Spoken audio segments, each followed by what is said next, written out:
Regardez la miniature. En la voyant, vous vous dites peut-être « Putain, encore un énorme escroc d'internet qui raconte n'importe quoi ». Et si vous pensez ça, vous avez raison. Parce qu'il y a plein de personnes qui achètent des trophées et qui font « Regardez, j'ai plein de trophées, j'ai réussi sur YouTube, j'ai plein de chaînes YouTube et je peux vous aider ». Sauf que les trophées sont achetés, ils n'ont aucune chaîne YouTube et ils racontent n'importe quoi. Alors vous savez quoi ? Tout de suite, je vous montre une vingtaine de mes chaînes qui m'ont apporté des trophées. Comme ça, vous verrez que les 5 techniques dont on va parler juste après, elles vont vraiment pouvoir vous aider. Et que littéralement, sans ces 5 techniques, j'aurais jamais eu autant de chaînes YouTube et j'aurais jamais eu autant de trophées. Alors vous savez quoi ? C'est parti. Première chaîne, arrêtée en 2018, vidéo d'arrêt 200 000 vues. J'ai démarré en 2014, il y a quasiment 12 ans, ça fera 12 ans dans un mois. Et après, j'ai lancé plein de chaînes. 2, 3, 4, 5, 6, 7, 8, 9, 10, 11, 12, 13, 14, 15, 16, 17, 18, 19, 20, 21, 22, 23. À noter qu'il y a plein de chaînes que j'ai pas mises parce qu'elles ont moins de 100 000 abonnés, donc elles n'ont pas rapporté de trophées. Il y en a d'ailleurs une que j'ai mise 2 fois qui a moins de 100 000 abonnés. Sorry. Il y a également pas mal de chaînes que j'ai pas mises à plus de 100 000 abonnés, que je veux garder secrètes. Bon, celle-là, je ne l'ai pas mise, mais bon, elle a 90 000 abonnés, elle aura 100 000 abonnés dans une semaine. Est-ce que ça compte ? On peut dire que oui. Voilà, donc oui, je suis légit. J'invente pas des trophées, les trophées que vous voyez sur la miniature est générale IA, mais oui, des trophées autant, j'en ai même bien plus, j'en ai à peu près entre, je dirais, 50 à 60, dur de compter, je suis pas en train de me mastiquer à compter mes trophées, ça m'intéresse pas. Moi, je suis là pour faire un max de chaînes YouTube et à vous aider également, donc sans plus tarder, et ben on est parti avec la première technique qui va être devenez expert d'une seule niche. Ça, c'est une erreur que je vois énormément, c'est qu'en fait, tu as des gens, ils sont ultra motivés, ils veulent réussir sur YouTube, vraiment leur but c'est YouTube, YouTube, YouTube, sauf que ce qu'ils font, c'est qu'ils font une chaîne, vite fait, ils font 1, 2, 3 vidéos, ça marche pas, ils ont 0 vue. Et le fait d'avoir 0 vue, on en parlera après, c'est le deuxième point, il y a une solution à ça. Ils ont 0 vue, 3 vidéos, ils font bon, la niche elle est pas intéressante, je me casse. Ils font une deuxième niche, ils font une vidéo, ils font putain, toujours pas de vue, la vidéo est pas bonne, vas-y, je vais ailleurs. Bah ça c'est une erreur. C'est une erreur, pourquoi ? Parce que c'est comme si en fait, tu fais une semaine du dropshipping, ça marche pas, après tu fais une semaine de YouTube, ça marche pas, après tu fais une semaine de ça marche pas. Frérot, les niches YouTube, c'est comme les business. Si tu changes de niche comme de chemise, tu vas jamais réussir. Le but sur YouTube, c'est de prendre une niche, de devenir un expert de cette niche, parce que la réalité, c'est que ta première chaîne YouTube dans la niche va probablement pas marcher. On en parlera après, c'est le point 2, comme je disais, ça va pas marcher. Il va falloir faire une deuxième chaîne, une troisième chaîne, t'améliorer petit à petit, reprendre des départs, parce que si t'as pas de push initialement au début de ta chaîne YouTube, tu peux en avoir un plus tard, ça peut arriver. Mais c'est souvent plus rapide de créer une deuxième chaîne en repartant de zéro avec un setup optimal. Ça, pareil, c'est un truc ultra important, on en parlera après. Bref, ce que je veux vous dire par là, c'est que ne changez pas de niche. Je vois également plein de mecs, ils sont ultra motivés, ils font 1, 2, 3, 4, 5 chaînes YouTube en même temps. Il n'y en a aucune qui marche, mais ils font ouais, si je fais 5 fois plus de chaînes, 5 fois plus de chances de marcher. Mais si tu prends 5 niches différentes, tu vas être moyen sur toutes les niches. C'est comme si tu étais moyen en e-com, moyen sur YouTube, moyen dans tous les business. Si tu es moyen partout, il ne va rien se passer. Par contre, si tu prends une niche, que tu fais 5 chaînes sur la niche, déjà c'est beaucoup, mais pourquoi pas 5 chaînes, tu travailles 10 heures par jour, 5 chaînes sur la niche, là oui, tu vas vraiment devenir un expert de ta niche. Et attention, j'irai même plus loin, faire plein de vidéos sur une niche, c'est pas bien. Ça sert à rien de faire 5 chaînes sur une niche. Il vaut mieux faire une seule chaîne avec de bonnes vidéos que d'en faire 5 avec des vidéos moyennes. Ce que je veux vous dire, c'est que devenez un expert dans votre niche, mais surtout, travaillez votre niche. Et travailler sa niche, c'est pas faire des vidéos, c'est analyser la concurrence, analyser ce qui fait, analyser ce qui marche, analyser ce qui marchait avant, mais ce qui ne marche plus, et analyser ce qui marche maintenant. Et de prendre la vague, de prendre ce qui marche maintenant et de le faire tout de suite.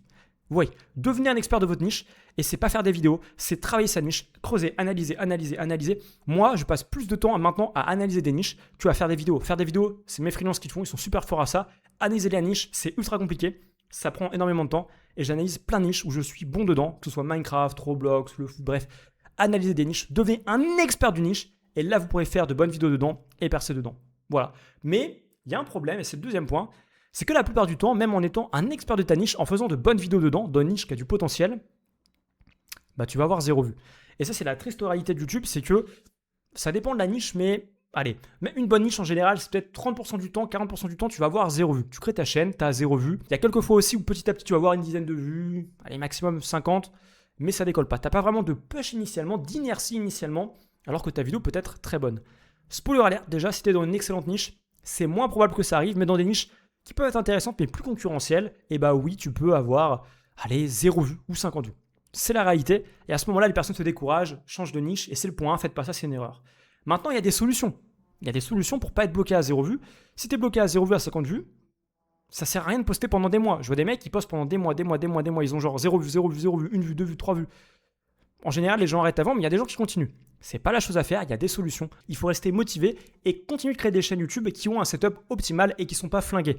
Il y a plein de trucs qui font que quand vous créez une chaîne YouTube, un jour 1, ça marche pas. Jour 4, vous recréez une chaîne YouTube, même PC, même IP.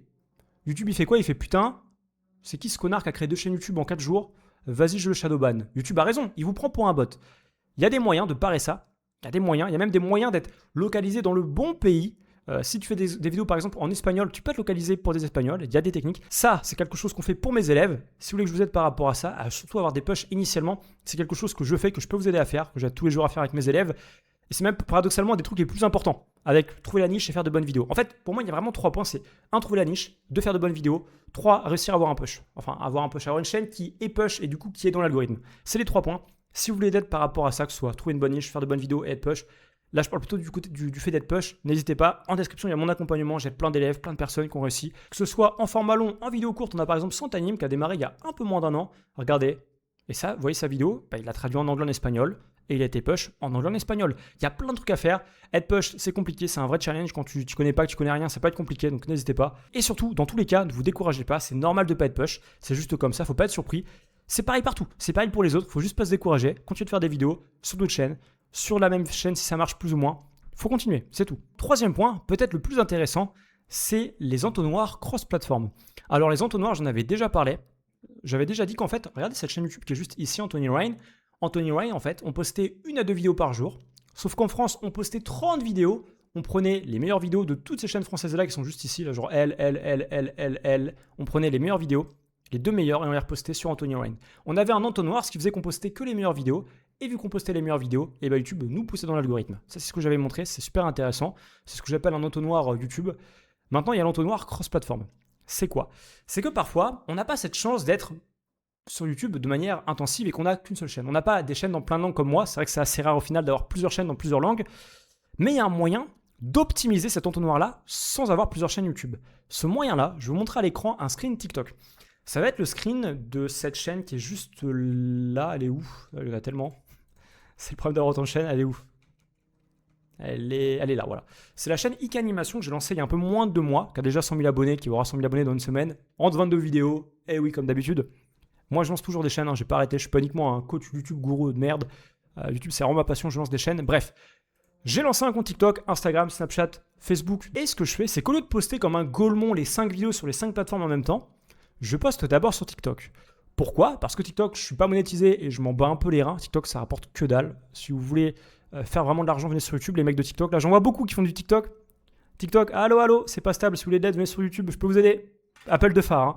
Bref, je poste ma vidéo d'abord sur TikTok et je regarde la courbe de rétention. Exemple concret, voici une courbe de rétention de, ça va être, je la trouve, ça va être cette vidéo-là. Cette vidéo-là, regardez, c'est le début de ma vidéo sur YouTube. Regardez, on voit un PNJ qui parle. C'est la même vidéo par contre que cette vidéo-là sur TikTok. Et là par contre, regardez, le début de ma vidéo YouTube, c'est ça. Le début de ma vidéo TikTok, c'est ça. C'est pas la même. En fait, j'ai coupé l'intro de ma vidéo sur TikTok parce que j'ai vu la courbe. Regardez la courbe de TikTok, il y a une grosse chute à l'intro, plus que d'habitude. Moi, je me suis dit quoi? Je me suis dit, là, regardez la phrase. La phrase, c'était, tu veux faire du parachute sur Minecraft? Parachute, c'est un mot compliqué. Les mecs de Minecraft, c'est les enfants. Tu parles de parachute, ils font, ouais, c'est quoi le parachute? Vas-y, je comprends pas. Mon intro était pas optimale. Du coup, j'ai, grâce à TikTok, la courbe de rétention. Je vois les points faibles et j'adapte. Là, par exemple, j'ai coupé l'intro et j'ai reposté après sur YouTube, Facebook, Snapchat, etc. J'ai posté partout avec une courbe optimale. Mais parfois, je coupe la fin. Parfois, la fin est trop longue. J'ai coupé la fin notamment de, je sais plus laquelle, mais j'ai aussi coupé une fin récemment. Vous pouvez faire un entonnoir cross-platform sur les formats courts. Vous regardez la courbe de TikTok. En fonction de la courbe, s'il y a un drop quelque part, vous pouvez après adapter votre vidéo. Au lieu de la poster et qu'elle floppe aussi sur YouTube, vous prenez le réseau le plus nul qui vous intéresse pas, vous postez la vidéo dessus, vous regardez la courbe et vous la postez après de manière modifiée optimale sur la bonne plateforme. Pareil, parfois vous verrez que la courbe elle s'écrase un peu, vous pourrez faire, pas besoin de cut, mais je peux améliorer cette partie. Faites-le directement. Moi, des vidéos comme ça prend 10-15 heures à faire. Autant améliorer sur la plateforme la plus importante, en l'occurrence YouTube. Important aussi, là j'ai parlé des formats courts, c'est pareil pour les formats longs. Pour les formats longs, ce qui peut être intéressant, c'est de monter aussi un compte Facebook. Facebook qui rémunère également pas mal, comme YouTube, moins quand même, mais intéressant. Il y a un public, postez vos vidéos sur Facebook. Postez d'abord vos vidéos sur Facebook, vous voyez la courbe, vous voyez où il y a des points faibles. Qu'est-ce que vous faites? Vous l'améliorez la vidéo sur YouTube, vous coupez une partie, vous améliorez une partie, bref. Et au-delà de couper ou d'améliorer sur une vidéo, Regardez la courbe de vos vidéos, que ce soit vos shorts, vos formats longs. En regardant à chaque fois la courbe, vous pourrez voir toutes les erreurs que vous faites à chaque fois sur une vidéo et ne pas les refaire pour les prochaines. Comprenez là où c'est plat, quand votre courbe elle est plate, c'est-à-dire que ce moment-là, il a captivé l'attention. Et bien reprenez le même pattern, reprenez le même schéma pour les prochaines vidéos. Vous pouvez vraiment travailler vos courbes, regardez chacune de vos courbes de toutes vos vidéos. C'est vraiment un moyen que vous allez pouvoir progresser, comprendre ce que vous devez refaire et comprendre ce que vous ne devez jamais refaire. Voilà, ça c'est super puissant, faites-le, c'est capital. Et vidéo après vidéo, vous allez vous améliorer. Vous ferez plus les erreurs que vous faisiez au début et vous garderez uniquement les choses qui marchent. Et ça, littéralement, c'est ultra puissant. Moi, je le fais tout le temps. Je regarde chacune des courbes de mes peut-être 50, 100 000 vidéos que j'ai postées dans ma vie. C'est ultra important. Je le fais à chaque fois. Je prends 1-2 minutes pour me poser devant, voir si la courbe elle a quelque chose à m'apporter. Si oui, je prends. Sinon, je regarde une autre vidéo qui m'apportera quelque chose. Bref, c'était le troisième point. C'était super intéressant. Parlons maintenant du quatrième qui n'est pas moins. Ce quatrième point, c'est l'idée des abonnés. Je vais vous montrer un exemple honnête de combien m'ont rapporté plusieurs chaînes. Alors, je vais vous prendre ma chaîne qui m'a rapporté probablement le plus. 8 millions d'abonnés. 8 millions d'abonnés, c'est bien. Combien est-ce qu'elle m'a rapporté? Je mettrai le screen à l'écran, un peu plus de 600 000 euros. Que de YouTube, pas de placement de produit parce que des chaînes short qui touchent plein de pays différents et plein d'audiences différentes, impossible à monétiser. Très dur par placement de produit, je pourrais mais ça rapporterait pas beaucoup. Bref, c'est bien. Maintenant, on va prendre une autre chaîne que je n'ai pas montrée jusqu'à maintenant qui va s'appeler Sagesse au Game. Sagesse au Game, c'est quoi? C'est une petite chaîne YouTube, j'en ai déjà parlé, de 2000 abonnés. C'est des tutoriels sur un jeu vidéo. Je monétise comment? Avec un lien d'affiliation. Quand ils cliquent et qu'ils s'inscrivent, tout l'argent qu'ils mettent sur le jeu, j'en récupère une partie. C'est un jeu de daron, un jeu sur l'espace, ça touche des quarantenaires, cinquantenaires qui kiffent ça. Ça rapporte énormément et sur 2000 abonnés, j'ai pas les datas, mais j'ai dû faire encumer peut-être 10-15 000 euros. 15 000 euros. Sur une chaîne à 2000 abonnés. Anthony Ryan, je rappelle, c'est bien 600 000 euros. Elle est où la chaîne? Elle est là, voilà, je vais le mettre côte à côte. 600 000 euros sur 8 millions d'abonnés. En gros, chaque abonné de cette chaîne-là m'a rapporté 100 fois plus. Et ouais, et pourtant, il n'y a pas beaucoup de vues. Très très très peu de vues. C'est ça que je veux vous dire, c'est que très important, les abonnés c'est bien. Je vois des gens qui font la course au trophée. Pareil la miniature, je vais vous dire un truc que j'ai jamais dit sur YouTube, vous allez être choqués. Vous voyez la miniature, elle est généralisée, on s'en bat les couilles, oui, pas que ça à faire de prendre des photos de moi dans le canapé avec mes trophées. Parce que je vais vous dire un truc, vous voyez chez moi, vous m'avez jamais vu tenir un trophée dans ma vie parce que je n'ai jamais tenu un trophée dans ma vie sur YouTube. C'est une petite parenthèse, je vais aller vite. Mais en fait, mon premier trophée, je l'ai commandé, j'étais tout content, je ne l'ai jamais reçu. Du coup, j'avais la haine et tous mes deuxièmes trophées, notamment ça devait être dans les deuxièmes que j'ai eu, deuxième, troisième, j'avais la haine, du coup, je ne les ai pas commandés. Et après, j'ai fait quoi? Je les ai envoyés à mes potes. Ce qui fait que littéralement, je n'ai jamais tenu un trophée YouTube entre mes mains parce que mes potes, il y en a plein que j'ai pas vu, c'est des freelances en général que j'ai jamais vu. Je n'ai jamais eu un trophée YouTube chez moi, j'en ai jamais tenu un dans ma main. Je vous jure que c'est vrai. C'est probablement moi qui ai le plus de trophées en France, mais je n'ai jamais tenu un seul trophée dans mes mains. C'est quand même incroyable. Alors que je vois tous les mecs YouTube qui sont en train de prendre des trophées. Ouais, regardez, j'ai un trophée, ouais, regarde mon trophée, je suis fort sur YouTube. Non, ça sert à rien le trophée. Et les abonnés, c'est pareil. Je vois plein de mecs qui font la course aux abonnés pour les trophées. Ça sert à rien les trophées. Ce qui compte, c'est l'argent. Et des petites chaînes YouTube à 10 000 abonnés que vous monétisez par des placements de produits, des serveurs Minecraft. Pareil, cette chaîne YouTube là, IK Minecraft, je vais vous montrer tout de suite. Elle a quoi? Elle a 22 000 abonnés. Littéralement, chaque mois, je suis en train de gagner 15 000 euros. Alors, c'est pas 15 000 euros de bénéfices, mais c'est 15 000 euros de chiffre d'affaires que je pourrais investir. Et j'ai que 22 000 abonnés. Il n'y a que 3 vidéos. C'est redirigé vers un serveur Minecraft et ça rapporte de l'argent. L'abonné ne fait pas le moindre sur YouTube. Ne visez pas les abonnés. Visez le nerf de la guerre. C'est les vues et surtout l'argent. Et encore plus l'argent. Les vues, c'est bien. L'argent, c'est mieux. Donc, ne visez pas les abonnés.